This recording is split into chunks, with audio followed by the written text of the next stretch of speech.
All right, so I'm going to show you how to wrap these horses. First off, we're just going to take this wrap as it's unwrapped. Normally when you get down here, you're going to definitely want to have already had your wraps done, but purpose of the video, I'm going to show you how to roll it up. So get it where the Velcro, you got the male side and the female side.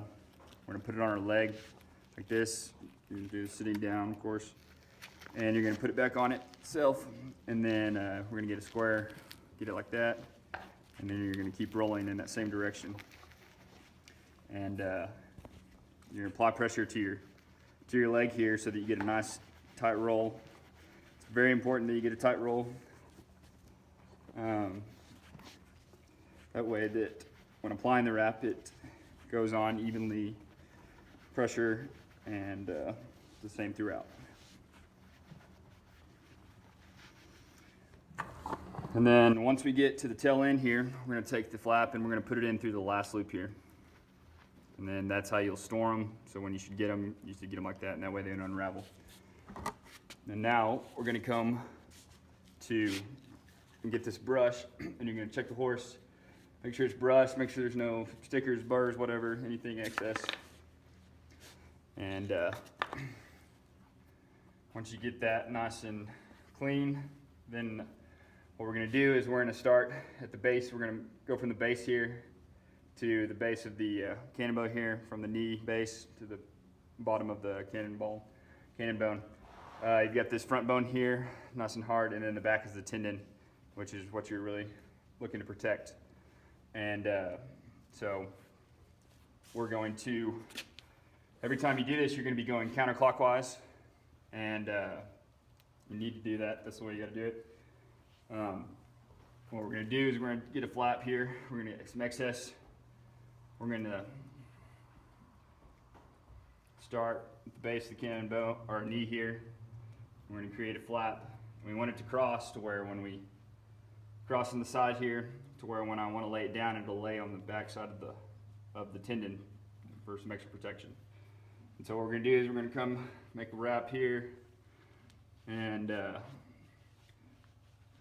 we're going to leave this back still here. And as you do this, you're going to have the spacing. So once you get your spacing, you're going to stick with that spacing. It needs to be even throughout. And as you wrap this, you're not trying to get super tight, but you're going to pull only on the front bone here, never on the back tendon, because it could hurt them, do some damage. And so we keep going all the way down, get down to the knee here, but we don't want to do the ankle or below that. And we're going to get to the back of the base of the cannon bone here, and we're going to only wrap, as we do it, we're going to wrap just to the bottom of it, but we're not going to wrap underneath it. And then once you do that, then you put this back flap on the back side and put it down and make sure there's no wrinkles, and then you're going to wrap back up. And as you wrap back up, you should keep the same spacing.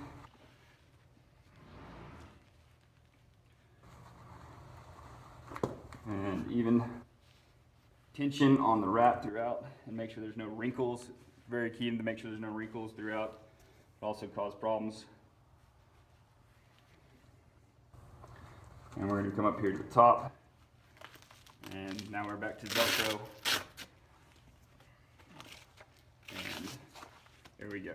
That's how you wrap a horse. Traditionally, you should always end at the top. And sometimes, so I've done this a bunch of times, I know the spacing. As you begin, the spacing, you'll maybe mess it up or do it too long or too big.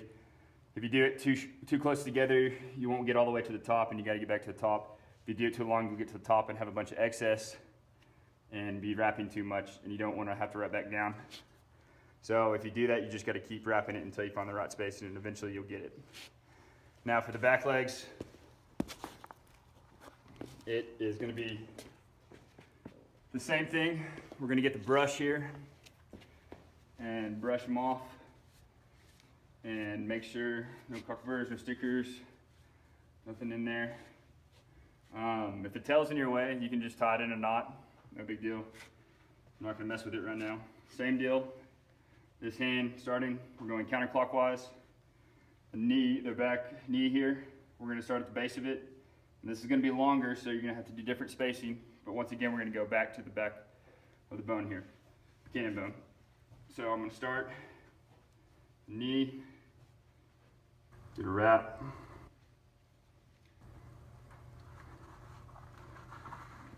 Equal spacing, pulling only a little bit, not too tight. You can do too tight.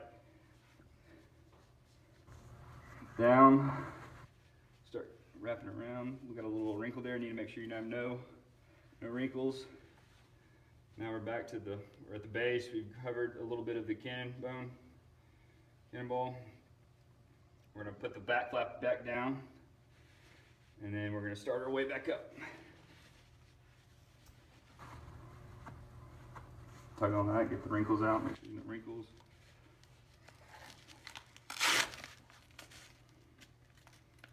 And once again, we finished with the Velcro at the very top, back to where we started. And your Velcro should always probably end up on this side. You know, if it starts here or starts a little bit back here, but the Velcro should always be on here, or usually on here. But that's how you wrap a horse. 4 legs, do the other 2 legs. All right, so I'm gonna try to give you a close-up here of doing these wraps. So yeah, starting from the base of the knee, going to the base of the cannon bone. We're not going to go underneath it, just cover it. We're looking for protection of the tendon here. So we're going to get our wrap in hand, going counterclockwise, take our excess flap, and we're going to start at the base. We want to be able to cross to where, on the wrap, to where when you fold it back down, it'll fold on the back of the tendon. Making sure there's no wrinkles in there. Then we're going to start down, leaving our flap. We're going to keep even spacing, no wrinkles, and get to the base of the cannon bone. And we got a good solid, nothing sticking out here too much, maybe a little bit. And then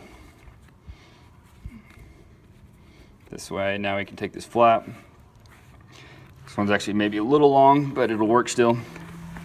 And then we're going to start upwards again, making sure that it's smooth and there's no wrinkles in the back flap or in the wrap. As we go back up, lost some tension there. So we want to keep even pressure and tension along it. So start back again, a little wrinkle, until we work our way up to the top. Finishing off. Now you see those spacings are pretty much the same. You've got protection on the back here. It's not underneath it. And that's how you wrap a leg.